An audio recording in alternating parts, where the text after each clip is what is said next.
compagnie de Gilles Laporte pour son roman Boulevard des Pyrénées aux éditions Genèse. On s'était vu il y a quelques temps pour votre livre précédent L'étendard et la rose. Et je voulais vous revoir parce que c'est votre nouveau roman et j'ai l'impression que c'est un petit peu dans la continuité, si vous voyez ce que je veux dire, de la féminité, ça je retiens, et de parler de vous-même aussi un petit peu. Est-ce que vous seriez d'accord ou pas? Parce qu'on y découvre un écrivain qui va être troublé par une rencontre, finalement. Oui, je suis d'accord, bien sûr. Mais ce sont des thèmes récurrents chez moi. La femme, la création littéraire en particulier, l'amour de l'échange et de la rencontre. Oui, tout ça, bien sûr, fait partie de mon univers littéraire. Alors, Boulevard des Pyrénées, pourquoi ce titre que j'ai emprunté au boulevard le plus fameux du sud-ouest, qui est le fameux boulevard de Pau. C'est un boulevard qui est un balcon de la ville de Pau sur, la vallée du Gave qui coule à ses pieds, et deux, un peu plus loin, l'immense chaîne des Pyrénées, magnifique, lumineuse, extraordinaire. C'est un spectacle tous les jours changeant, presque à chaque heure du jour changeant, et qui m'a fasciné.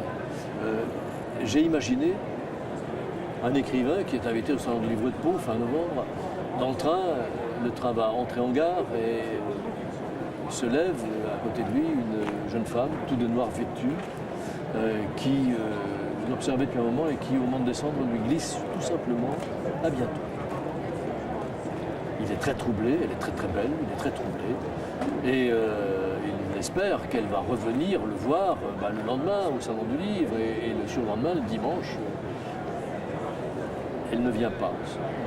Elle arrive in extremis au coup de la dernière heure du Salon du Livre, et là va se nouer entre eux une relation très très troublante, très particulière, une relation qui va les mener à se retrouver quasiment tous les jours, bien qu'ils ne prennent pas rendez-vous sur ce fameux boulevard des Pyrénées, et y vivre des moments très intenses. Des moments qui sont de réflexion, des moments de passion, y compris de passion amoureuse, et des moments de complicité sur fond, là encore, d'histoire, de patrimoine et de science. Parce qu'on a deux sujets là qui se télescopent dans ce roman. Nous sommes en pleine période de réflexion sur ce que certains appellent l'intelligence artificielle. Il y a des structures internationales, IBM notamment, qui travaillent là-dessus, créer un ordinateur qui ait toutes les capacités, toute la puissance du cerveau humain. Et sur le point d'y arriver, on se souvient de cet ordinateur qui a battu le champion du monde d'échecs, Kasparov. Ça l'avait rendu furieux, si je veux. Oui, on est sur le point d'y arriver, ils sont sur le point d'y arriver. Et puis le deuxième sujet qui est récurrent dans ce roman, c'est la liberté individuelle. Comment se disent-ils ces deux-là? Comment peut-on se prétendre libre, questionner tout le monde dans la rue? Moi je suis libre, répondent les gens. Libre, oui, mais dès que quelque chose se passe qui est un peu contrariant, on fait appel à l'avocat et on dépose plainte et on se fait assister. On ne peut pas être libre et victime en même temps, à la fois. Il faut choisir. Voilà les sujets qui se présentent. Et c'est une femme qui invite mon héros à la réflexion. Alors on reviendra sur la mystérieuse jeune femme, mais est-ce qu'on peut dire aussi que c'est un roman sur la manipulation? Je trouve que c'est... Moi je l'ai abordé aussi comme un roman de suspense finalement. Il y a un enjeu quand même. Et est-ce que c'est facile à tenir? Je continue sur la durée d'un roman comme ça, parce qu'on dévoile vraiment qu'à la fin. Oui, c'est un roman sur la manipulation. Oui, il y a cette attente d'un dénouement que je fais reculer de page en page. Est-ce que c'est difficile? Pour moi, non, dans la mesure où je me laisse porter par mes personnages et sans mes personnages instruisent leur intrigue. Donc je me laisse porter par eux.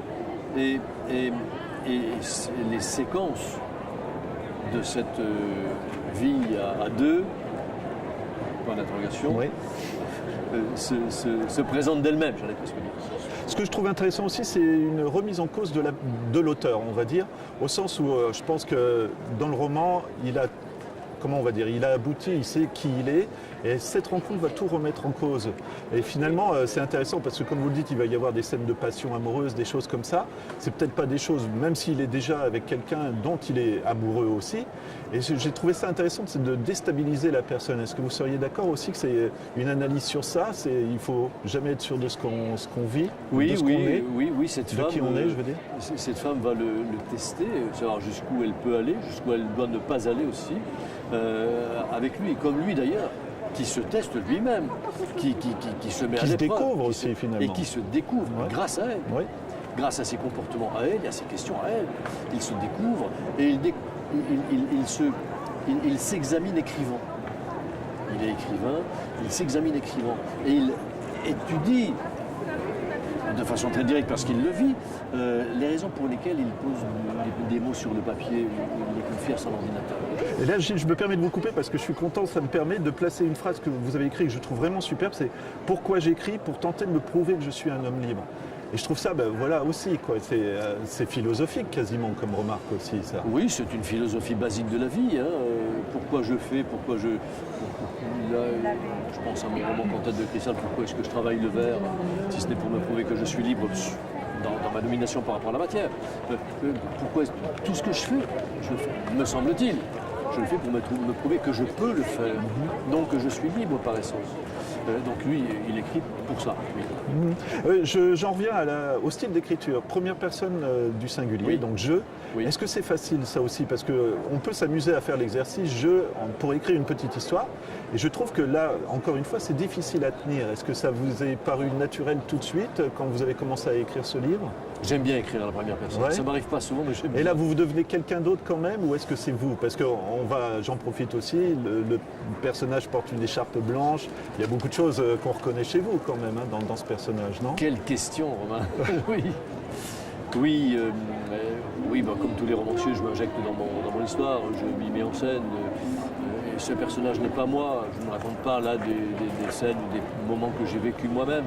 Je les ai complètement imaginés, mais il n'empêche que j'alimente cette histoire de ce que je suis, oui, bien sûr, notamment par rapport à l'écriture, par rapport à la relation avec les femmes, par rapport à cet échange qui se vit entre l'auteur et son public, comme c'est le cas ici, pendant le livre sur la place. Alors ça, vous aimez les salons du livre, oui, ça, si on est d'accord? Ouais, parce que comme vous le décrivez, c'est vraiment une lettre d'amour pour ce genre de manifestation. Pour les salons, pour toutes les rencontres avec les lectrices et les lecteurs, où que ce soit en salon, en bibliothèque, médiathèque, n'importe quel type de rencontre. À partir du moment où le livre est au cœur de l'échange, oui, c'est passionnant. J'en arrive à la conclusion, ne vous inquiétez pas, je ne vais pas raconter. Mais est-ce que c'est un plaisir aussi, parce que c'est une sorte de rebondissement finalement. Il y a beaucoup d'émotions impliquées et il va y avoir de la souffrance, je pense, quelque part, pour au moins un des deux personnages. Sans doute. Sans doute, oui, en même temps que du soulagement, certainement. Hein. Parce qu'il y a la culpabilité de ce qu'il fait à Pau. Mais oui, voilà. Mais oui. Oui, quelques douleurs, du soulagement, peut-être une plus grande sérénité. Chez cette femme, sans doute, et chez lui, certainement. Oui, c'était mon objectif aussi, parce que même si je me laisse porter par mes personnages qui me mènent par le bout du nez dans leur histoire, j'ai tout de même un objectif qui est non pas un message à délivrer, mais qui est tout de même une sorte de témoignage à apporter. Toute dernière question, est-ce que c'est facile à écrire? Encore une fois, j'adore, je pose cette question parce que ça me fascine. Quand on voit la continuité et le final, il y a quand même un équilibre à tenir encore une fois. Et là, est-ce que ça a été facile du coup? Ou est-ce qu'on écrit un chapitre qui peut être la fin ou Non, moi j'ai besoin de travailler dans la continuité, dans la chronologie.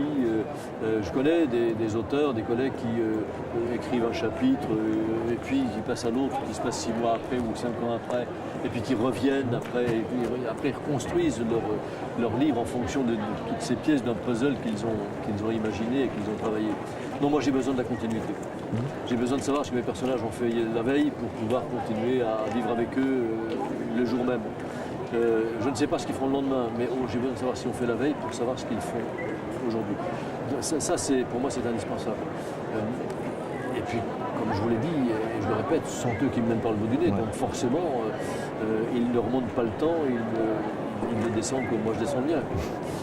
Donc la chronologie, oui, mais et surtout les femmes qui ont les pieds. Alors ça, j'aimerais bien plus parler nous un enraciné. petit peu des femmes dans vos romans, parce que j'ai découvert ça, vraiment, c'est quelque chose qui vous fascine quelque part ou... Oui, oui, bah pour moi la femme est essentielle, elle est à l'origine de tout, elle est celle qui donne la vie, elle est celle qui l'entretient, celle qui l'éclaire, celle qui permet l'élévation, celle qui permet de grandir, celle qui permet...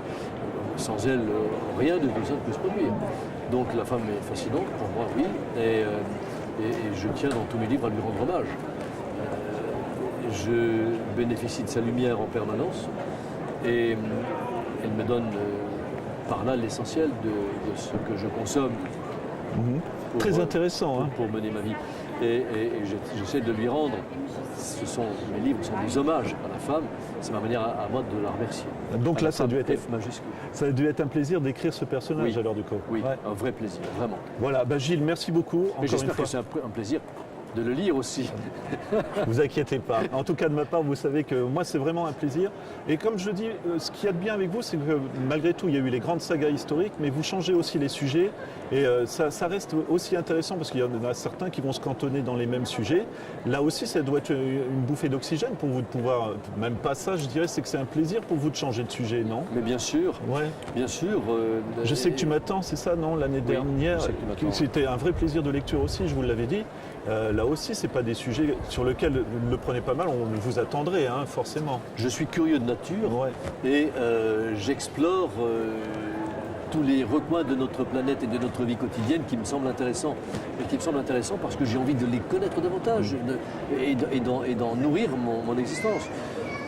Et le livre, pour moi, la manière de proposer le partage de cette exploration et de cette découverte à mes lectrices et mes lecteurs.